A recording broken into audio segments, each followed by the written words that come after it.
Live, go ahead. Fun. Fantastic. Welcome to Water Wednesdays, everyone. We've been doing these weekly. We're trying to get our tech down. Some weeks it's a little difficult, but thank you for joining right now. I'm here with Rosalind, and Hi. yes, and we're going to be interviewing Andrea Pierce. She is with the Anishinaabek Caucus, Michigan Anishinaabek Caucus. She's founder and of the Anishinaabek Caucus, and she's been working. Well, her and I have been organizing around Line 5 for years and years and years now. But she absolutely is paying attention to everything going on with Line 5, and she's here to tell us about it. Welcome, Andrea. Thank you. Thank you for inviting me. Yeah, we're super happy that you're here. Today's a really special day because it's the last day that Enbridge is going to be running oil through that pipeline legally. Yeah. So today's the last day for that. Can you tell us a little bit about that and the kind of the fight that ensued to get at least that much done? I think we fought this on every level that we possibly could. It seems like we were in the streets, activists calling and writing our governor, and we got a new governor in office is what we did, because the old one actually wanted the pipeline and the tunnel to continue. So we got new governor and a new attorney general in there that'll help support us. We got we've been writing letters to House representatives and senators all over the state to support this. So we're doing what we're supposed to be doing. Now it's up to Enbridge. We're kicking them out. Evict Enbridge. They will be trespassing as of tomorrow, 12 o'clock tonight, actually. I love it. I love it. It's so exciting. It is exciting. Do you are you hopeful that well, first of all, I want to mention too that hundreds of actions all over Michigan, people all over Michigan did hundreds of actions in the street actions and direct actions for years and years and years to make that happen too. Capitol building. Yep. So we thousands of postcards have been sent to the Capitol. Do you feel hopeful that they will shut down the pipeline tomorrow? Well, they've already filed in federal court to stay on that. So I think the fight's going to continue. Sure. They will still be trespassing. Yeah. So what are some of the things happening today and tomorrow to really push this? I feel like we're so close. We're so close to being able to legally have this shut down. What are kind of some of the things that are happening today and tomorrow throughout Michigan to do this? At the Straits of Mackinac, there's a big rally going on today and tomorrow. Lionel LeDuc will be there, as will water protectors from Line 3. And I think that's really important to see that the fight that they're going through to stop Enbridge's pipeline from being built to here, where we're trying to shut it down and stop the tunnel. Mm-hmm. Yeah, and we're it looks like there's going to be solidarity rallies throughout Michigan. Yep. There's one in Lansing that I know of at the Capitol building, and then the one in Detroit that we're hosting and helping to organize. We have several groups involved. We have 48217, Michigan Environmental Justice Coalition. There's the People's Water Board, and We the People of Detroit also, correct? Yep, Monica's coming. Yeah. Mm-hmm. Yep, Monica, she's speaking. yeah. And kind of connecting the Detroit water struggle with Line 5. Yeah. We'll also have representatives from the North American Indian Association of Detroit, NAIA, and also from SEMI, the Southeastern Michigan Indians Incorporated. That's fantastic. Where is the action at here in Detroit? It's going to be at Kemeny Recreation Center on South Forts by Fort and Schaefer. And it's right across from Marathon where Line 5 comes. I think it's an important correlation to show that from the destruction that's happening and could be happening up at the Straits of Mackinac to what's happening in the city of Detroit with that foundry there. I mean, everybody is getting sick, or they've been getting sick for decades. Right. And when you look at it, Andrea, you add it up and you say lead, oil, and water don't mix. It sure doesn't. Wow. You can keep all that. Yeah. Let's go for alternate energy. Yeah. And so with them today was the day that they expire, and they're going to keep going on with this. So you guys are going to, we all are going to keep on fighting, so take the next step. Yeah. Yeah, Our, yeah. No, go our, ahead. our rally is actually in solidarity with up north and also supporting the Governor Whitmer and also the Attorney General Nessel, because they have started the fight that we asked them to do.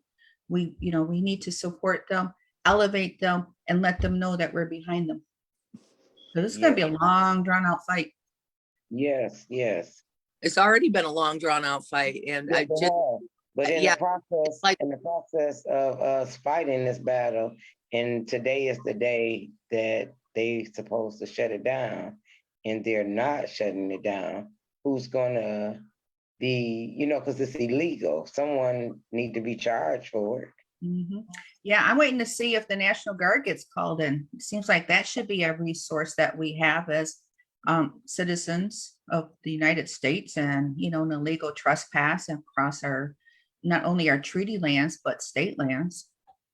and the Army Corps of Engineers. I mean, they're the ones who really put out these permits and approve them and do all these types of things. So it seems like they would have a real problem with them running illegally as well. It seems like some of that would fall on them. So maybe we need to apply pressure there, huh? Start Yeah. messaging and calling and emailing. I would, Yeah. the national, well, I don't know if we can call the And National Guard. Everett's making y'all look, come on. Yes, that's where I'm at with it. Yeah. So we've been fighting all these years, time for our government to fight, which is also something that we need to think about. Election years are coming up again. We need to get environmental people, native people, people with good hearts that give a crap about what's happening to the world to run for offices. We really do. This is why we got in such a bad position where we don't have the laws to protect us. Yeah. Attorney General Dana Nessel ran and she said, I'm going to enforce the laws. Got up there and we don't have the laws. Right. We need to get, and we can't get Everett for far too long has been making up the laws, right? And paying people to actually put them into place. They've since we started, and I started organizing against Enbridge in 2013. It became so clear so quickly to me when we started looking into them that they were just buying off people and paying for elections for people they knew that were going to be able to push their agenda through, which is, nothing but chaos, nothing but catastrophe. It's a death agenda. It's always been a death agenda, especially when you think about what's happening around the Marathon refinery, right? Line 5, but the tar sands oil come from Alberta, right? All the way through 70 different Michigan tributaries and waterways to Marathon to be refined, just to be shipped back to Sarnia. Yeah. So that where it goes to Canada to make plastic. Right. That's another point that really needs to be made. Andrea, tell us about that, because the people, when they people up north, they were really like, oh, you can't shut down this pipeline that brings us propane. But all of that, those were lies being told by Enbridge. You want to tell us a little bit about that? Yeah, they're using fear techniques is what they're doing now. When I was up north just recently, all that's on the news and billboards everywhere. You see, oh, you're gonna practically die if you don't have Enbridge. Right. And it turns out that we're only using like 5%, which with the governor's task force, we can replace that easily. There's different alternatives that we can do, and including, driving in on truck, which isn't optimal, but it could be a good short-term solution. I think that once we shut this pipeline down, we'll see just how little we actually use, because it's being shipped. I mean, it's coming all the way down to Detroit, so it's not helping the UP at all if it's in Detroit. And then it's going to Sarnia, and like I said, going to China to make plastics. All that little gadgets that we like, yeah, that's made in China. It's using that tar sand stuff. We need to get rid of all of that. It's toxic. It is. It's just horrible. Very toxic. Yeah, tar sands are like literally the dirtiest form of energy that there is. It was really shocking to me when I first started looking into them that they, indigenous people in Alberta said, really considered the place where they're digging up in the boreal forest, the lungs of the planet, right? So every day they just removing the lungs of the planet to dig up this nasty toxic tar sands, and then they want to send it all over throughout Michigan. Yeah, right. No. Yeah, we feel a lot of that digging and excavating is basically raping our mother. Yeah. It's raping our mother Earth, what we are doing, and we're allowing it to happen. We're standing back watching our mother get raped. Yep. And then Violated. when we get our vegetables and our fruit, you know, it's all contaminated, you know. So Well, now that's, it's yeah. affecting our food, our water. Mhm. So wow, yes, our mans will be affected. And Our the children's people around land the Marathon refinery are dying. They're dying terrible deaths because of that dying, right? Yeah, being refined in their neighborhood. yeah. That's how we're all connected. That's how we're all connected by it. It just made sense for us to organize something in Detroit because we in Detroit were fighting for years, since 2014, actually way before that, for a water affordability plan. Imagine if oil spilled, if Line 5 spilled in our And- water, how expensive our water would be then. Yeah. We can't afford our water as it is. Right. And that's 20% of the world's fresh water that will be lost. We won't be able to use that. Kalamazoo, the largest oil spill here in Michigan, has proven just how bad Enbridge is at cleaning up their messes. They've then- never been able to actually clean it up. They No, covered They covered it up. Yeah. I mean, if you go to Kalamazoo now, you can still walk around. I hear they're doing tours with people around the area to prove that it's cleaner. And I honestly think they're not taking them to the right spots, because people are saying, oh yeah, it looks good. And I said, well, it didn't look good when we were there. Well, they taking them to the spots that they have probably cleaned up enough to show. Sure. Yeah. You know, because that's the way the Detroit Water and Sewage Department do here. They make it all look good, but it's not good. That's just like with the replacing and the fixing of the pipes and the lead pipes. They're basically just shaking up the lead. They're basically not doing it the proper way, and they're steady taking up our rates. Our rates, which are our water bills, has went up twice. So we still out of pocket. We still, you know, it's like you might as well make sure everybody better have life insurance, but you better make sure you have an extra life insurance, because you need to pay for the extra water that you're going to be buying to drink. And it's sad when you have to buy bottled water when they shouldn't be able to buy up our water and then sell it back to us no way, you know. That's so true. when you look at it, we all in this big old circle of a fight, and it's all corporate against people, you know, poverty. You know, we can't, I mean, that's why it takes so many of us to fight this battle, because one or two people couldn't win up against a big corporate. No. I was part of the organizing for the Pipe Out Paddle Up flotilla at the Straits of Mackinac that been held over Labor Day weekend. That's where I know you from. Yeah. But that was what we were part of, was we brought different people, groups, organizations, legislators, and tribal people together, because we will be stronger together. And we should be fighting together, because it's on the same issues. You know, your water issues will affect my water issues, will affect somebody else's water issues, and we should work together. If I drive by and see a rally and you guys are holding signs up about something like water or, you know, Nestle or whatever, I should be able to stop my car, jump in and be welcome and know people there, and then support. And that's what part of that was. We had so many people coming in from different levels of life and experiences, just so that we can band together and make our circle bigger. That's right. Yes. That's right. That's why I'm really happy that about the solidarity rally here in Detroit. And I'm happy that Monica Lewis Patrick is going to be speaking, and Teresa Landrum. She's a longtime resident of 48217. You know, and you're going to be speaking at the rally. And Sue Franklin will be speaking on the water from, she's from SEMI. We got, who else is singing? Ken Brink. Oh yeah, Jarrett Tenbrink. Yes, he's an Ottawa Sepi. He's one of the first peoples from, you know, from Detroit. That's where his tribe originated, I believe, are from. The Nottawa ruins. So we're going to be, there's going to be an Indigenous water ceremony at the beginning of the rally at Kemeny Park.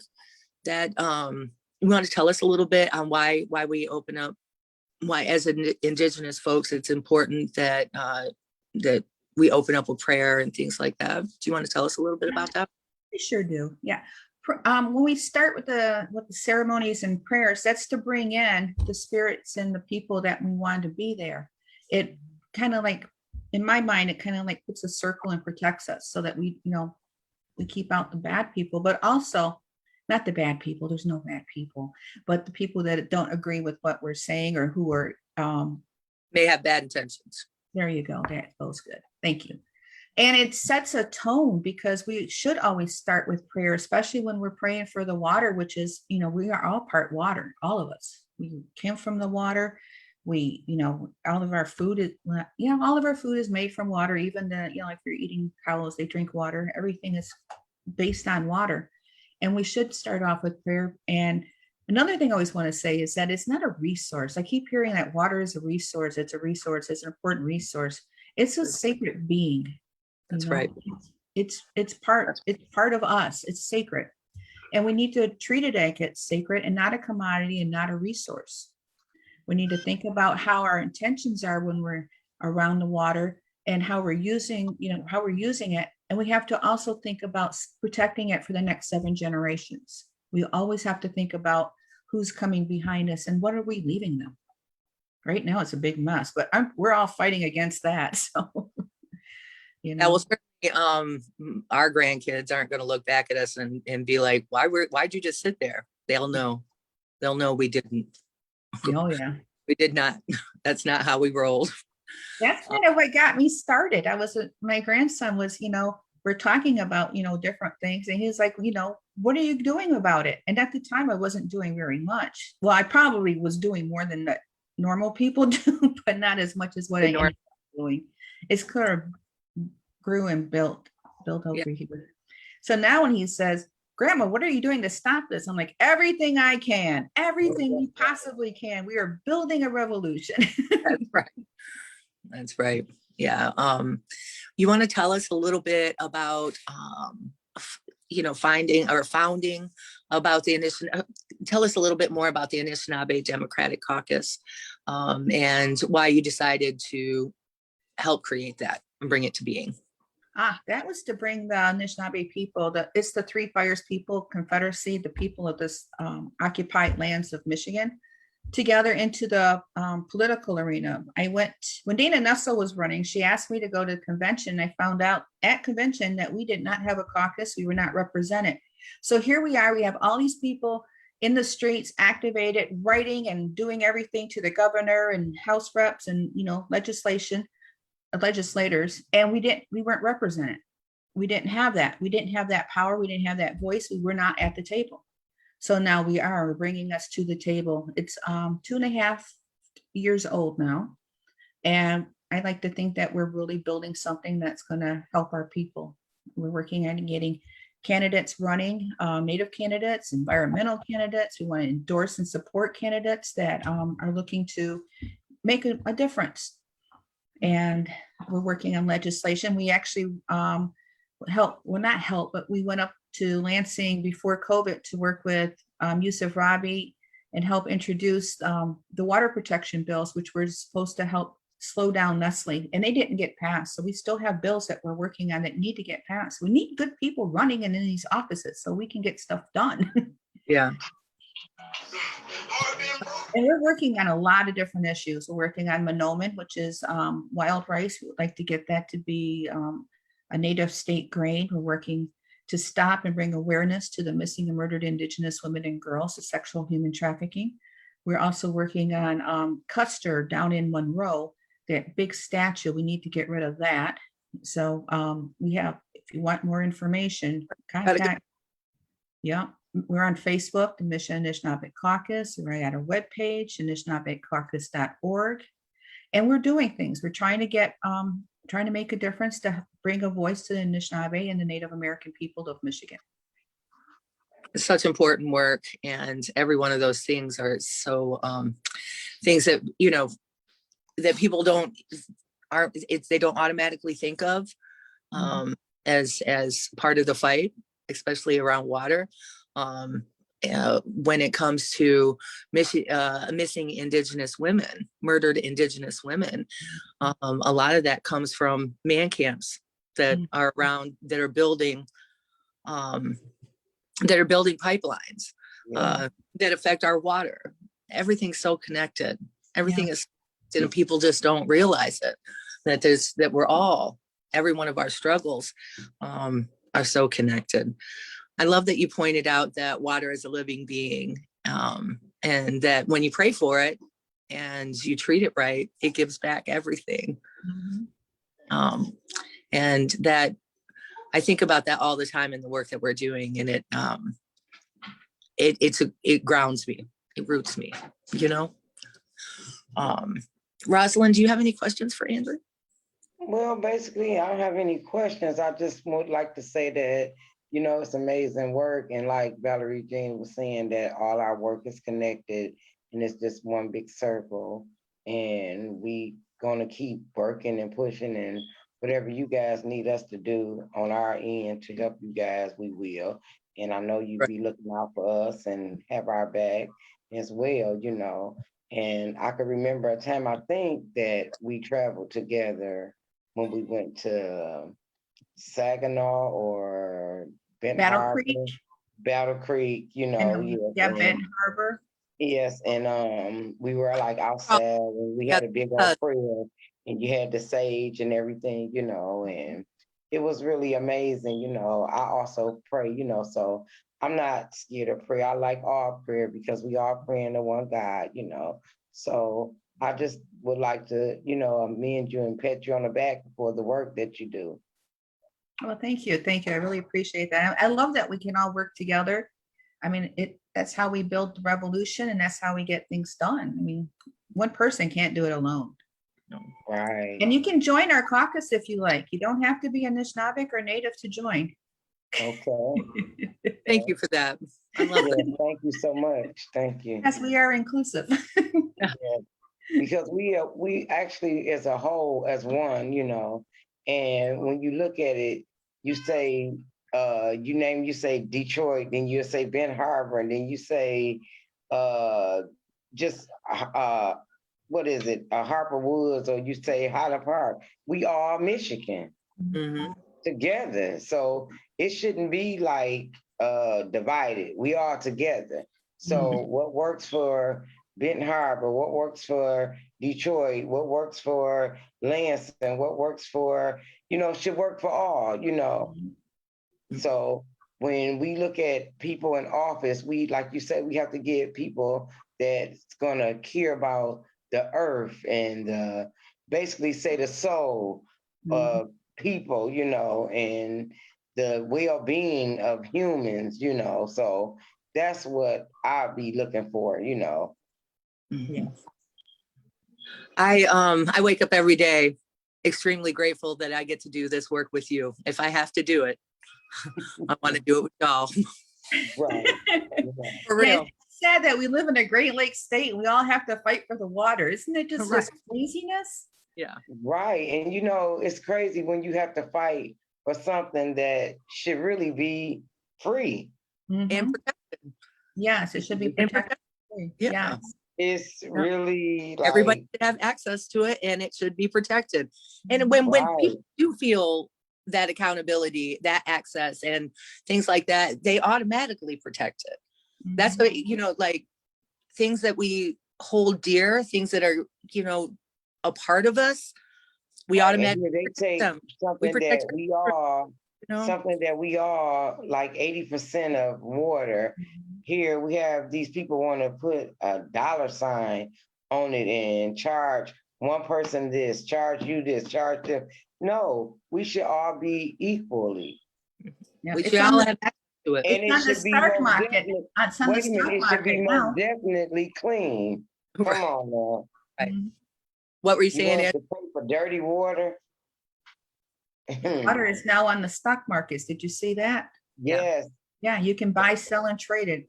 I'm like, the next billion. Mama Lila, you remember Mama Lila looking at us, Rosalind, saying that was the worst sin on the planet, that commodified water. And she always opened that up. Yeah, that commodified water was the biggest sin on the planet. Like it didn't get any worse than that. That's right. That's right. I remember telling she was at the women's convention and they have water sitting on the stage that she was going to be on. Everybody take that water up out of there. I'm not going out there. And the first thing she said was to the producer of the whatever, she was like, the commodification of water is the biggest sin on the planet. I'm not standing on that stage with that there. It was just like, right. I could have had it recorded. Yes, Um, yes. Before And it's- COVID, I'd always bring one of those big orange containers full. We'd fill it up downstairs because we got, filtered water here, and I'd take it and bring it to events. I'd tell people, don't buy water, I'll bring water. That's Right. right. That's what we Bring did. the Everybody water. can bring your water bottles and refill, because that's how we should be doing things. We should That's right. be more That's how we self-sufficient. do it.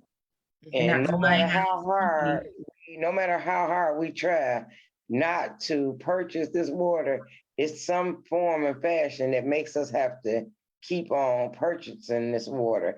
Either Right. your drinking water at home is not safe, or where you at is not safe, or you might not have it. And here we go back again. We all need water. Right. Mhm. Yeah, it's like the corporations create these situations where things are really bad, like in Flint, and they create them and they profit off of it, right? Of course, Right, they ruin our water and sell it, and then steal our water and sell it back to us. It's right. And all the PFAS in the water. I mean, how do you know it's even safe? Nestle had it up on their webpage for ages that they didn't do any extra testing or anything to it or filtering. They just pull it off and go. Now And we're that's finding out what there's I've been PFAS working on. everywhere. That's what I've been working on to know what is PFAS and why is it even in the water. I know that so far it's a chemical that they have to put in the water, but they no, put too much. it's a chemical. It's chemicals from industry. Right. Like So Teflon. It's right. it's So stuff that doesn't stick. And firefighters foam. That's why it's a lot of times it's near airports, is they have that Okay. firefighters foam there. yeah. So I that's guess what at I've one been time they working on. they rubbed that foam everywhere because it doesn't stick. So if they needed something to not stick, they put that foam on it. And now they're finding out how dangerous it is. So if you Okay. live near airports, we're gonna get it, Yeah. That's why Ypsilanti here, where I'm at, we can't fish in the lakes out here. And Right. they And kept, I had they did were like holding these water board tournaments. And I'm like, how can you hold water board tournaments in poison water? And they, well, it's okay for a little bit, it won't affect you. Yep. And I'm like, but Well, your yes, it signs say, did. they It said did. we They had to tried to wash cover our it up. dogs off, but we can go play in the water. Yeah, but it did affect a whole swimming team, and they were practicing in the water. I think they were drinking the water. I'm not for sure if I should say the name or where it was, but later on, Andrea, I will, like, in the chat or whatever, hit you up and let you know where. But it did affect them. And I'm like, wow, you had the whole swimming team practicing and drinking PFAS water. That's Yeah. what you might as well call it, PFAS water. Mhm. And they took some letters and put them together. I'm like, wow. Yeah. Yeah, the one out here was crazy. It was a big waterboard tournament, and they sold tickets, $10 a piece, and all of that, and filled up the stands nearby, and they were doing tricks in the water. And it And was what like, they was doing with the money that they purchased from. yeah, that went off into Somebody's That's pocket. the thing too. yeah, probably the townships, profited off of that, because when Wow. I told them we were going to go protest it. And what we ended up having was that they had to provide like a shower stall thing so that people who were in the water could wash it off to get the PFAS off of them. That was what we ended up negotiating to protect the people.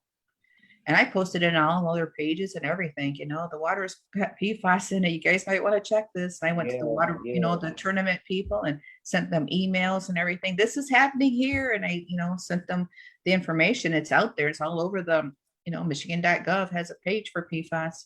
So, yeah. I talked to a state representative that lives where this PFAS was in this water, and he had no idea of what was going on. And he also was a Republican, and we had a very nice conversation. And he was so happy that I informed him on all these things that was going on. So a lot of times we have to be more aware of a person that might be in office and still doesn't know about the things that's going on, which they should. I'm not giving him a pass for that. And if he do see this, he'll know who I'm talking about. That's just like back in the day when we were going fighting for the water not to be into Detroit bankruptcy. And Judge Rode, he rolled it over into the bankruptcy. I'll say his name because he should have been thrown up under the bus anyway. Mhm. So, he didn't know a lot about it. And I explained to him, what was going on. So you have to enlighten a lot of people that's in office on these things when they should already know what's going on. So how's he voting now that he's aware of the issues? Has his votes changed, or is he still? Well, I haven't connected back with him since the coronavirus had put everything in the stock. So that's when we started zooming each other. So I still haven't had a chance to talk back with him. Okay. All that information though, it's up on the web. The Michigan legislation has their bills and stuff. You can check out the voting records of everybody. Okay. Find out how they're voted, yeah, and what they're voting on and what they're supporting and what they're sponsoring, which I feel is really important. Also check to find out where their money is coming from, who's donating to them. If it's GTE and Enbridge, they're not going to listen to you, right? Right. They'll sit there, smile in your face, and go ahead and do what they want to do. Which was one thing we found about Enbridge was they sponsor the Michigan's city councils, right? Or county commissioners. They have a training up in Mackinac when they first get elected, and Enbridge is sponsoring that. They get our county commissioners for a whole week. So what do you think they're learning about? Right. Marathon does the same thing. It is 12:51, so we got to wrap it up. Oh, okay. But I want to really so I'm so grateful for you, Andrea, and all the work that you do. And thanks for always being there to tell Enbridge's story, the truth of it, and what they're doing to us as a whole. I appreciate that you do that work, and I love that I get to work with you, Rosalind, as always. Doing this and be able to talk to water warriors every week with you and Nicole and Sylvia has been a very special addition to my life. I like that we're able to have these conversations and get them out there so folks really know. And I appreciate you both. Thank you so much. I appreciate Come back you. next Wednesday, everybody that's watching. And we are going to be, I'm not sure who we're talking to next week, but it's going to be wonderful. And I'll let you know ahead of time.